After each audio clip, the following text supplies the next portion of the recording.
৩০ August সিডনিতে এক মঞ্চে গান গাইবেন বাংলাদেশের দুই প্রজন্মের দুই জনপ্রিয় শিল্পী কুমার বিশ্বজিৎ ও Tanzir Tuhin. Legends unleashed Australia সফর ২০২৫ শিরোনামের এই কনসার্ট ব্যাংকস্টাউন স্পোর্টস ক্লাবের থিয়েটার হলে অনুষ্ঠিত হবে। এই সঙ্গীত সন্ধ্যায় অতিথি হিসেবে উপস্থিত থাকবেন অভিনেতা মাজনুন মিজান।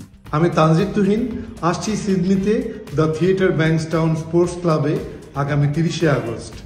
অনেক গান গল্প আড্ডায় মেতে উঠবো আমরা। সকল সিনিয়র্স বন্ধু এবং জুনিয়রদেরকে অনুরোধ থাকলো টিকিট সংগ্রহ করার জন্য।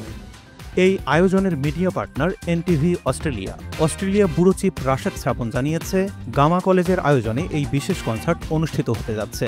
আয়োজকরা বলছেন, দুই ধারার শিল্পীকে এক মঞ্চে উপভোগ করার দারুণ সুযোগ এটি। কুমার বিশ্বজিৎ এবং তানজির তুহিনের সুরের মেলবন্ধনে অস্ট্রেলিয়ার সঙ্গীতে নতুন ইতিহাস রচনার জন্য সবাই প্রস্তুত।